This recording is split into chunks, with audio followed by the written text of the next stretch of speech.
Hey, we're back on the podcast with Dr. Teresa R. Martin, Esquire. And Dr. Teresa is a distinguished real estate attorney and entrepreneur with over 25 years of experience, and she specializes in legal guidance, creative financing, and real estate investment strategies. Her website is enjoyyourlegacy.com. She's the founder of Generational Wealth Zone Brands and the Fiscally Fabulous Summit. And Dr. Teresa is dedicated to advancing women in real estate investing and business through education and empowerment. So we'll find out what it means, not just to learn that, but to own it, to be it, to help yourself, to help others, to just make the world a better place, especially through real estate, creative financing, empowering women, and all these, it's all good things that come from all of this. So Dr. Teresa, glad to be speaking with you. I am so excited to be here with you today, Robert. Thank you for having me.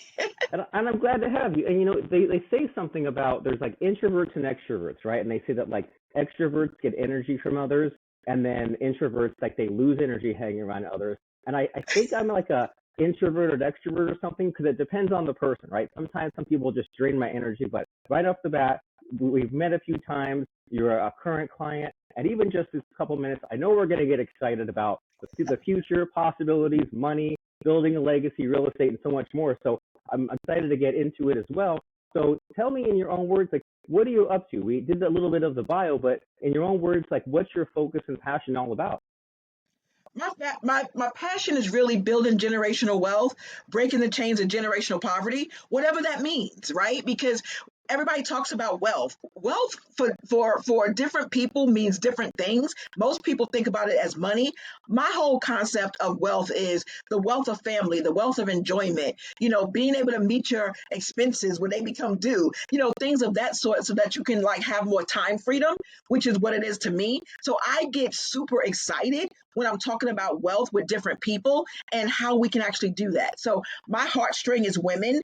Not that I exclude men. It's just that women, we have different needs and different conversations that need to be had. And then men, they have their own forums, because for us, the tables haven't always been open. The ceilings have always been, heightened, if you will. And we always had a hard time hitting that glass ceiling, if you will. But we have, but then what do we do from there? So I'm just up to some great things about just helping women just have the conversations about building wealth, building businesses, and leaving that lasting legacy. That's what it's all about, Robert. I love it, and I agree 100%. And it's definitely, every generation goes through even more of a reconfiguration, right? You figure, thousands of years ago, it was the ladies hung out in the teepee in the hut, took care of the babies, and the men had to go out with the spear to hunt the tigers. And those days are long gone, and we need to figure out how to kind of adapt the old software and the old way of living into more of anyone has the opportunity and the possibility to do whatever they want, but different people learn different ways and have different like current circumstances and different things to rise above. And so it's definitely not easy for everyone, right? Everyone has their different challenges. And so what is this conversation that's being had with women? Are they kind of like low confidence, stuck in the ways of the past generation? Like, where are they currently at? I think where most women are right now is where do they now grow, right? Because we always talk about starting a business, right? So a lot of women, like, if I cook well, then automatically I'm thinking, okay, how can I, make this monetize? How can I monetize this passion that I have, right? So a lot of challenges that women face right now is the structure of a business. Like, what does that even look like? Because a lot, and that's not just women, that's just people, right? But sole proprietorship is always going to be the simplest form, right? But the risks come with that. Right. So the conversations right now that we're talking about is the proper entity structure. How do you properly structure your business? That second conversation that we have, now that we actually have a structure, how do we protect our intellectual property? That recipe, that formula, that system, right? That funnel, that we built that is proprietary or whatever the case may be, right? So whether it's a name, product, creative work, or whatever, if we fail to protect our intellectual property, to secure our trademarks and our copyrights, now that leads to legal disputes. Now everything that we have built we can actually lose in a lawsuit, right? And then the last conversation we talk about is contracts, right? Because a lot of things, a lot of with men, back in the day, it used to be a handshake deal. Right.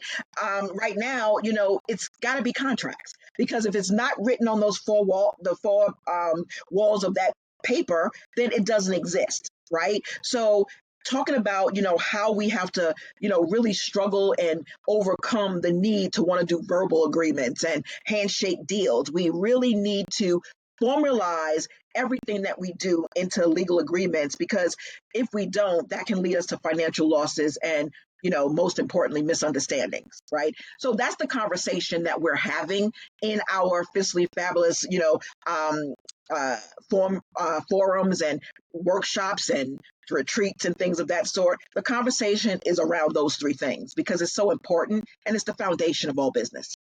And I can definitely see your attorney hat coming into play with some of this, right? Of being like, hey, you have to have the entity, you have to have the intellectual property, you have to have the contract.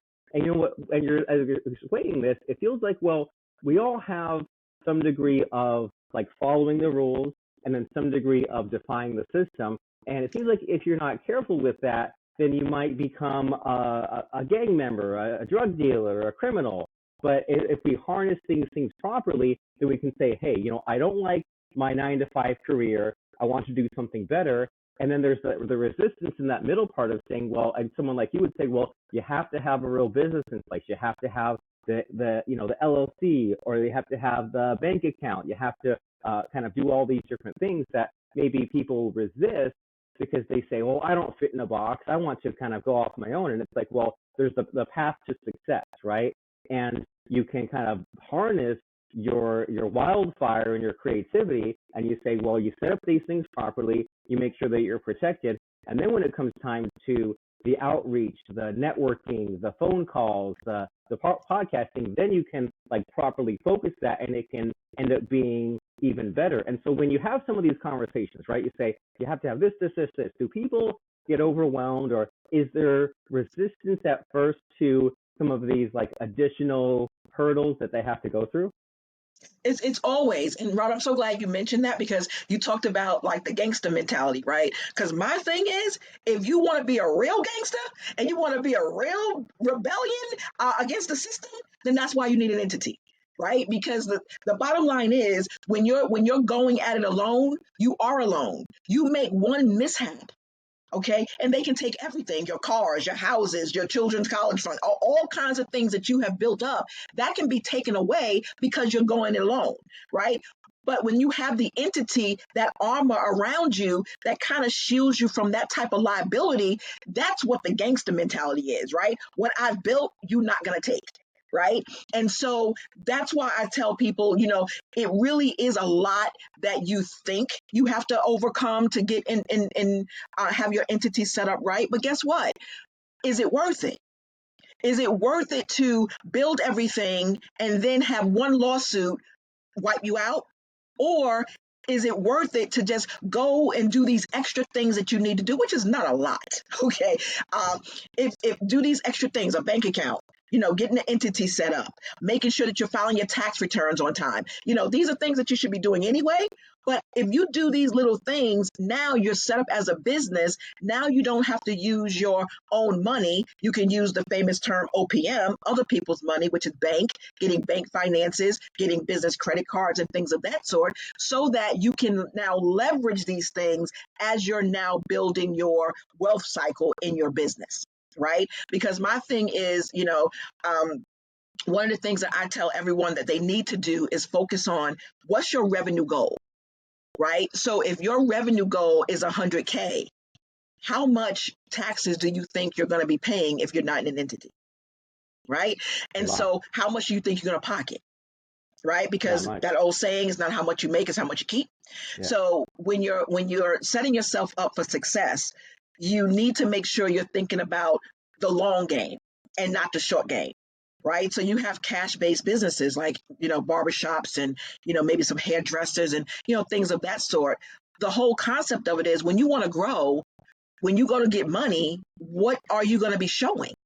Because this is a cash-based business that you've been taking. You don't have a bank account, and if you do have a bank account, it's more like a checking account. So there's nothing, that you can show that's coming in that's not going out. So yes, they do buck the system. They do get overwhelmed, but that's only because they don't follow the requisite steps. The way that I take people through the systematic way of building proper business credit, developing yourself so that you can get, that 250,000, that $500,000 in, business bank account loans and things of that sort. It's a system. And too many people I'm going to start a business, now I'm going to go get a business credit card. It doesn't work that way. Because if you think you're going to go get a business credit card without doing some simple steps, you're securing that business credit card or that business loan with your personal credit. True business credit does not take into account your personal credit. That's why it's separate and apart. It's EIN corporate money as a corporate credit and not your personal credit. So there's just certain things that are myths out there that you can really go out and get someone to give you some money without being properly structured. And that's just not the case. Oh, I love your mindset here, that you're saying that there's a system here. And it seems like, as you're explaining this, a lot of people, when they have this resistance of like, well, I don't want to, set up the bank account or the entity, it seems like it's just like a fog, right? They haven't actually looked into what, like you said, there's not a lot of work involved. There is maybe a little bit of headache or something to figure out, but that's why there's someone like you to kind of be on our side and tell us what we need to do. And it just seems like it's just, if someone doesn't want to do it, they haven't actually looked into what they would do. They just say, oh, well, I've decided ahead of time that I won't do it. And that's called self-sabotage, right? So instead, we need to have these goals. We need to have these plans.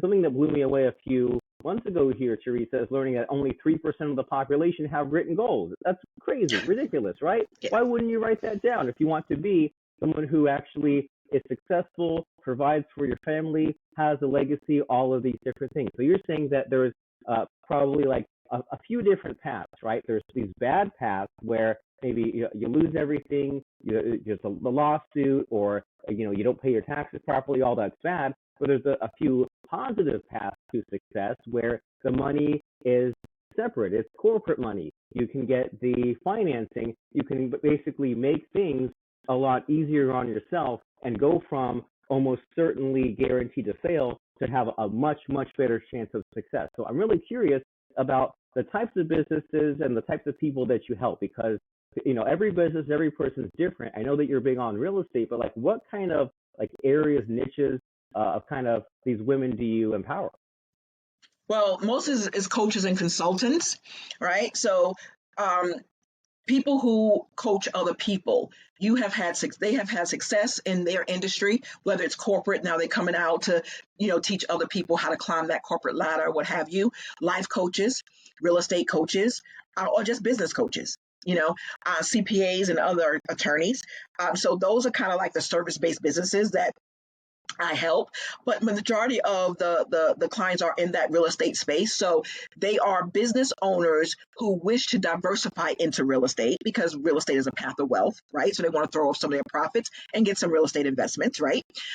Or new and or experienced real estate investors, or investor agents, right? Real estate agents who want to invest themselves or who are currently investing themselves or who represent real estate investors. So most of the people that I touch, whether they're business owners or currently in the real estate investment space, they're all touching real estate, because if you want to build pillars of wealth, real estate is one of your pillars. So everyone is kind of getting on that.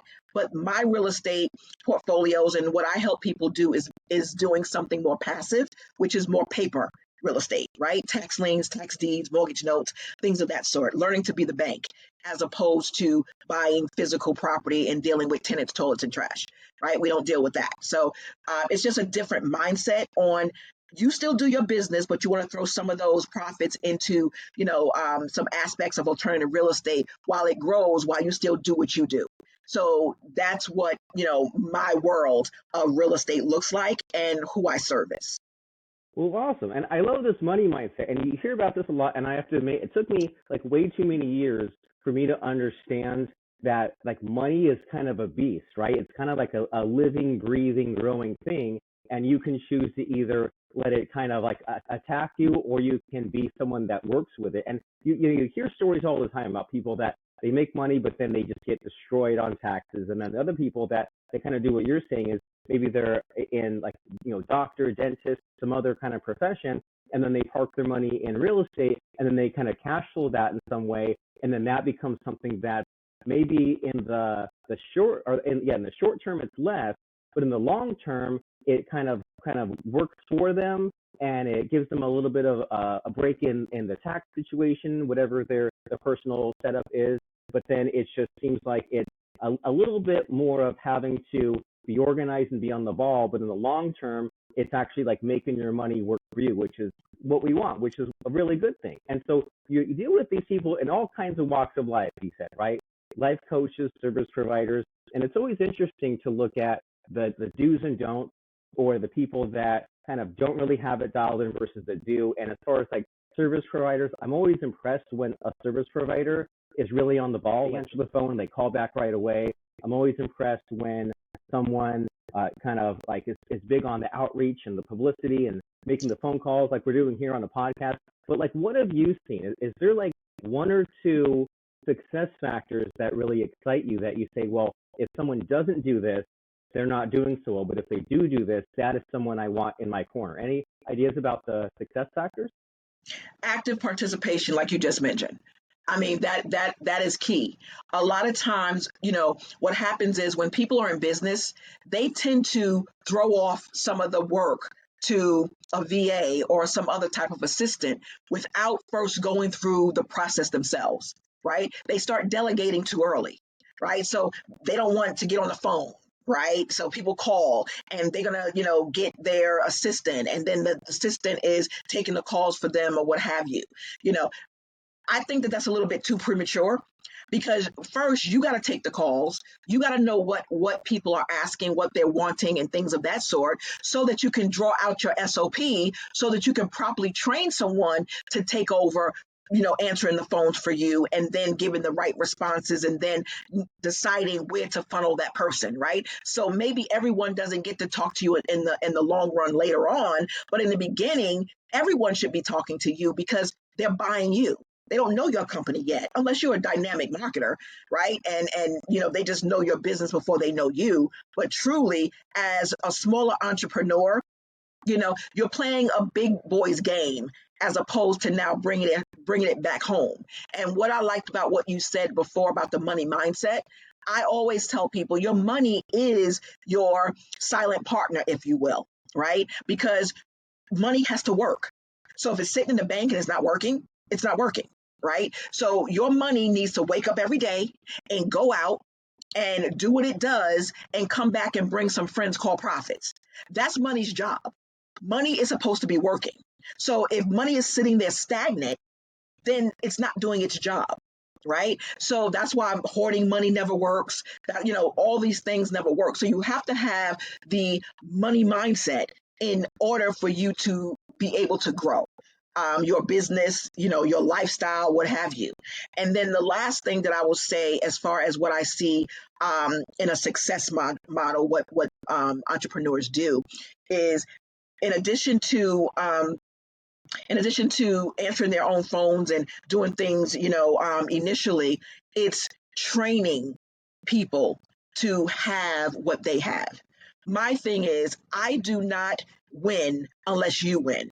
Anyone who comes to work for me as an assistant or partner, they're going to be an LLC, they're going to be set up as a business, even my housekeeper's set up as an LLC, right? Because my thing is, I do B2B, and I teach and train B2B mindset, right? And so for me, we're partners. So if I can hit you at six figures, how much does that increase my revenue, right? So my goal is to get everybody to their first six figures as quickly as possible. I don't care what you're doing. So if you're my assistant, we're going to figure that out. I'm going to pay you a base. I'm going to give you commission. I'm going to do what I need to do, because it's not about how much money I make. It's how much money my team makes, because that's what makes me a leader and that's what makes me successful.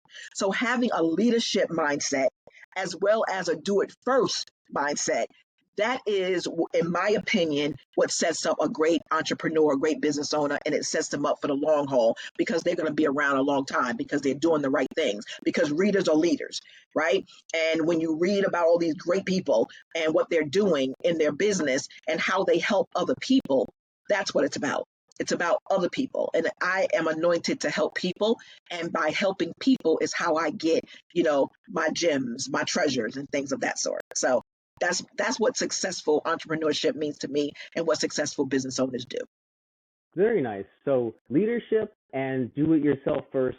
And these are some ideas that they take so many years or so much repetition for it to actually sink in, right? Too many people, they don't think that's important, or when they hear it, the advice is really generic. And I love your excitement here and some of these ideas of empowerment. And if you're a leader, you do have all this power, and you can either spend that power badly or well, right? And it's like the bad way to spend the power is by doing it all yourself, or you say just like throw tasks to someone, and then of course they won't do the job the way that you wanted because you didn't give enough instructions, or you didn't understand Correct. the situation as well. You didn't undercover boss it, so to speak. And it also so this idea of like kind of giving away your power to others, it's really cool and powerful, right? Because you can get people to kind of be just as excited as you are, or be in control of their own destiny. Offer them a commission. Let them learn on their own, solve their own problems. You're kind of mentoring them, and you're there to help them. And I think it's a much more healthy and sustainable and positive, optimistic way of operating, of saying, okay, well, there's like a million things we have to do in our business. We'll figure it out as we go. I'll do some of it myself, and then I'll kind of gradually offload some of these other tasks to others, having had the understanding that it's never perfect. I figured it out myself, and then we're kind of a team, and we're in this together. And so we've been touching on so many fun and exciting areas, right? Entrepreneurship, business, money, mindset. But I want to make sure that we cover the bases here. So is there a missing hidden question in this conversation that you wish I would ask you? I just don't know what to ask you. I think the missing question that you should ask me is my why. Okay, what's your why? My why is, I want to be the mentor, coach, attorney, partner that I always wished I had. And so for me, I am to others what I wish someone was to me. So I want to be that person who you can go to and you tell me what your goal is, and then we collectively work towards that goal. And it's not always about how much money you can pay, right? Because we have, merit based, performance based, merit based type payment structures in my business, right? So we're partners, right? So if my cost, is out of your range, what can we do to get you, to where you need to be, and then I get paid on the back end, right? And so there's always a way. But when you work with someone who has a why mentality, I think that is one of the things that I should have said. What the biggest mistakes a lot of entrepreneurs make is their why is not strong enough. Because if your why doesn't make you cry, it's not strong enough, right? And then you get people to buy into your why. And that's how your clients feel. All my clients know my why. Every single person who works with me knows my why. And they come on board with me or hire me because my why is kind of tied to their why, right? And so now we are like-minded. So now I become their shepherd and they become my sheep. The people who don't hire me or come to me or want to train with me, they may not be assigned to me. They may not be my sheep. Therefore, I can't be their shepherd. But I'm going to tell them the things that they need to be asking so that they can interview the right person, because every sheep needs a shepherd. And so that is why I do what I do, because I want to be that person that I had or wish I had in the past.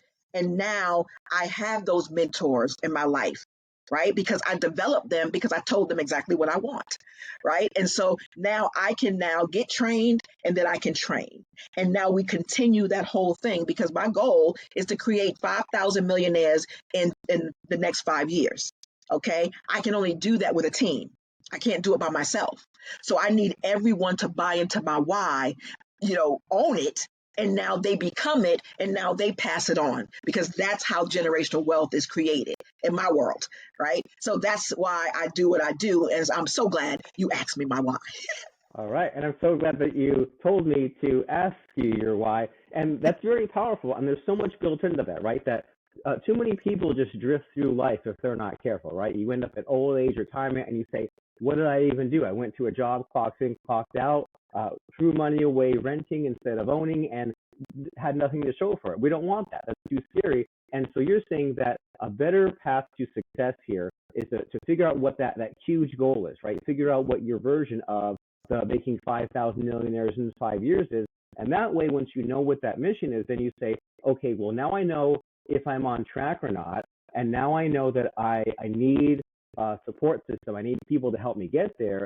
And then when I do come across those people, I know if they are on board or if they aren't. You think about any kind of relationship of any kind that fails, right? Family, friends, dating, marriage.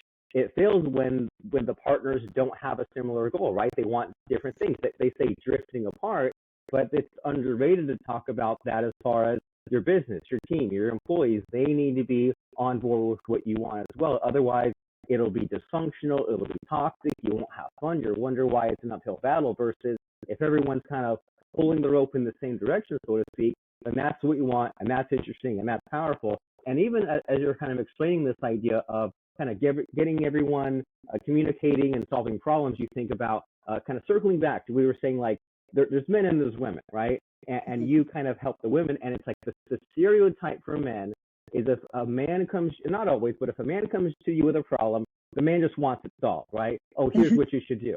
And then the other stereotype, woman comes to you with a problem, don't solve her problem, just listen. If she wants to go off for 20 minutes about her coworker, just be empathetic. But then somewhere in that middle ground is that empowerment piece, right? It's like you said, you be the mentor that you wish you had. Someone comes to you, they say, hey, Teresa, got this idea for a business, not sure where to start.